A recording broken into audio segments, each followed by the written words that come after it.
Former FBI Director James Comey just released a bizarre 5-minute video on his Substack explaining how he's coping with President Trump. I guess he's feeling the pressure of the investigations into the origins of Russiagate, the newly declassified documents which shed light and provide evidence as to how the Obama administration and the security apparatus, which, by the way, included James Comey, were pressuring intelligence officials to basically lie and say that President Trump was colluding with Russia, to say that Russia was trying to get Trump over the finish line. Well, in this 5-minute rant, James Comey reveals that Taylor Swift is his secret to coping with President Trump. And not just his secret to coping, but he believes Taylor Swift is the solution for America. You really can't make this up. I'm going to respond in real time just because this is a pretty long, pretty bizarre 5-minute video. Hey everybody, welcome back to my Substack. Last week's cold turns out to have been COVID, quite a flashback. And Donald Trump is still president and still humiliating America on a national stage, standing next to Vladimir Putin. It's like a dream, a bad dream you can't wake up from. But I don't want to talk about that bad dream this week. I want to talk about a truly inspirational public figure named Taylor Swift.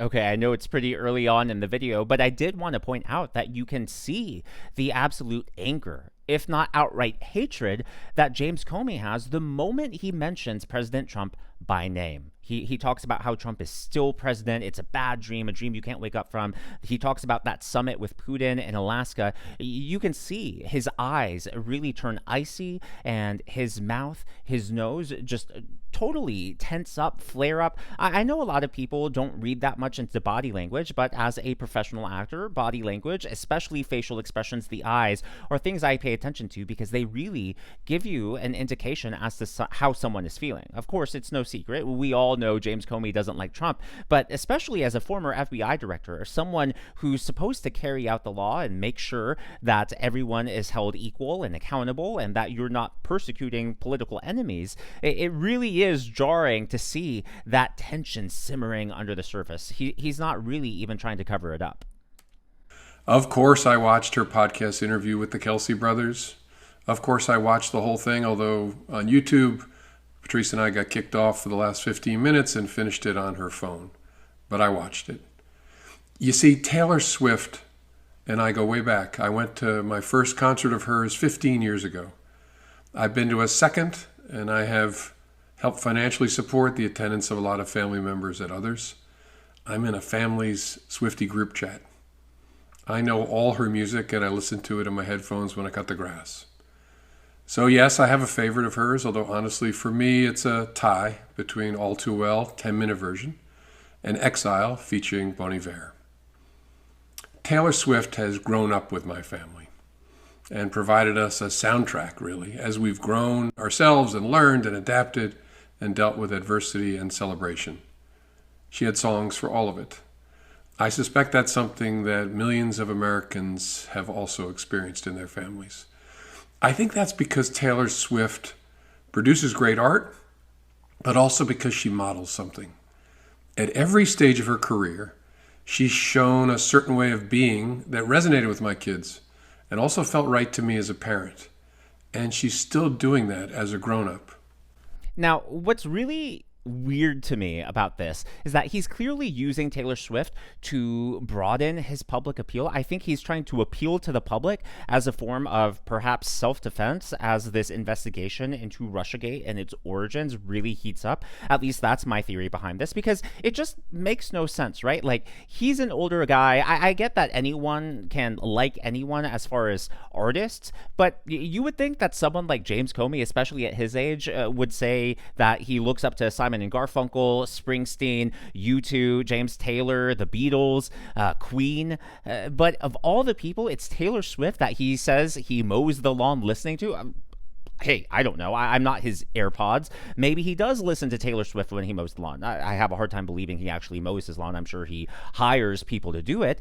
But it's clear, right? This is a public relations ploy that he's making here, I think. And it's really ironic because Taylor Swift herself has actually taken a step back from politics. She really dabbled in it in the 2020 election when Joe Biden was running against Trump, and she got a lot of blowback. And so she really took a step back. Now, to be fair, in 2024, she obviously endorsed Kamala Harris, but it was very subtle. She only did it on Instagram, on social media. It's not as if she was lecturing fans at her concerts to go out and vote for Democrats, because she realized that, hey, both Republicans and Democrats like Taylor Swift. So with all of that being said, it is really weird here that he's trying to use her, someone who herself has backed away from politics, as someone to use as a pawn, to use as a tool to lecture the American people against President Trump. Like a lot of you, I struggle with how to stand up to bullies without letting their meanness infect me and change me. You may have seen that the governor of California has been generating a lot of attention lately by posting on social media in a satirical way where he mocks Donald Trump and his all-caps megalomania and his absurdity. And I find it very funny, hilarious even sometimes. But I gotta be honest, it also leaves me with a strange feeling at times because I don't want us to become like Trump and his followers. There are far more decent, honest, kind people in America than there are mean jerks. And don't get me wrong, we have our jerks, millions of them, you may have noticed. In particular, there's a stunning coarseness and ugliness in the Republican Party today. It's upsetting, but it's also a minority of America. Says the guy who is insulting half of America. Yeah, make it make sense. On the whole, we aren't like that, and we don't like that. I think that's a big part of the reason so few Americans support Donald Trump when they have to see him and that up close, and why Republicans are so worried about what's coming for them next year. And to be clear, I am not an advocate for weakness. Of course we need to stand up to jerks and defend what matters. But I think we have to try to do that without becoming like them, which is what makes me think about Taylor Swift. She's made clear that she sees Donald Trump for what he is. And last year she urged Americans not to make the serious mistake of electing him. Of course, we're now living with the consequences of that mistake, but while our elderly makeup-covered president is posting about whether Taylor Swift is still hot and declaring that he can't stand her, what's she doing? Living her best life, producing great music and, as she urged all of us to do during the podcast, not giving the jerks power over her mind. It really is weird that he brought up President Trump's makeup. Like, Joe Biden wore makeup during the debates. He did it because he was old and frail and he wanted to look more lively. Kamala Harris, I assume, wears makeup.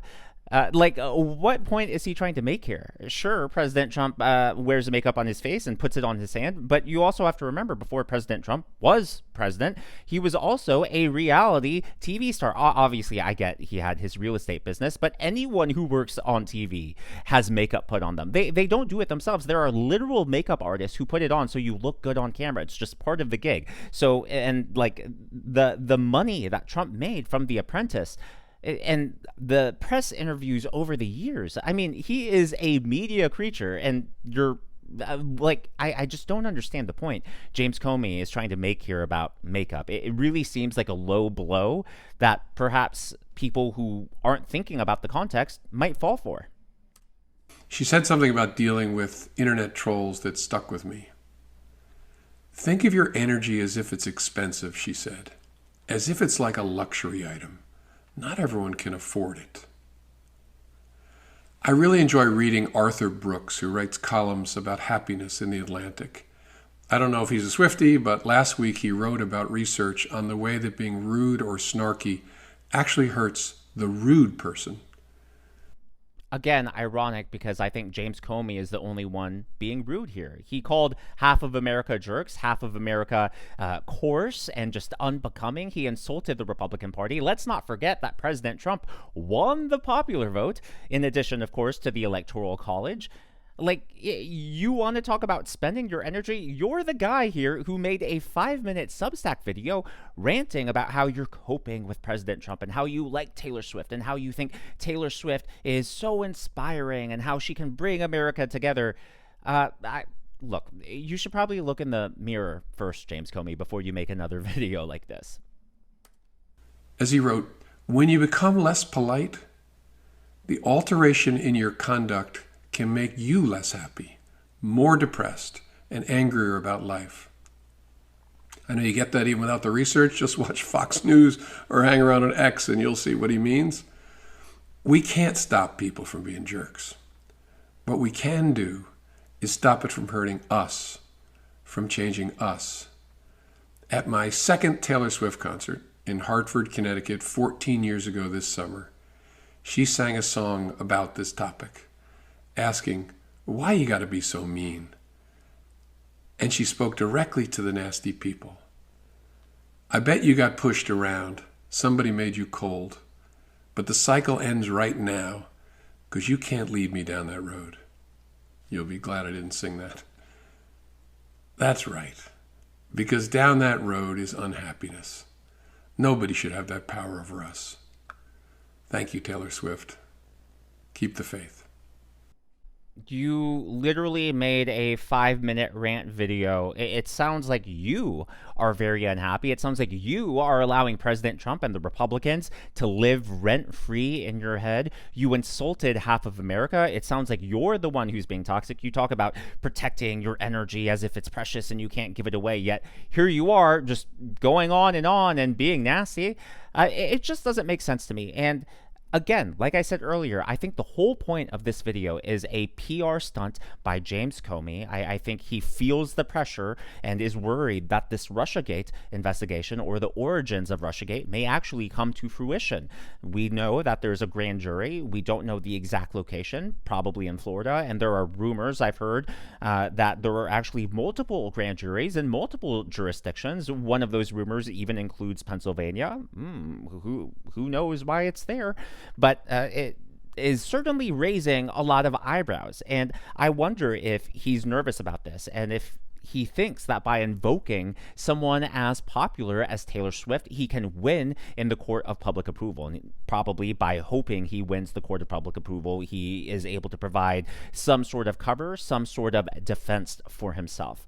As always, though, all of that is just my analysis and commentary. And that is what's going on in the world of politics from my point of view. And I would love to hear from you. So truly, I thought that this was a bizarre video. Like, that's why I put bizarre in the title of this video, because I saw it and I was just like, it's nuts from beginning to end, from a grown man talking about how he listens to Taylor Swift mowing the lawn. Look, and I'm not trying to shame him for his music taste. You can like who you like.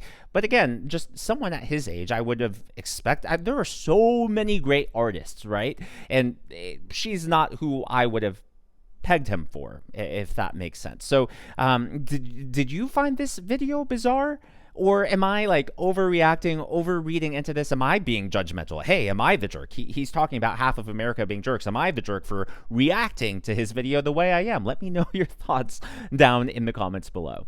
If you haven't already, please be sure to leave me a thumbs up. I know it's a simple thing to ask for, but it really does help me reach more viewers like you in the algorithm. Be sure to smash that subscribe button and to check out one of these videos.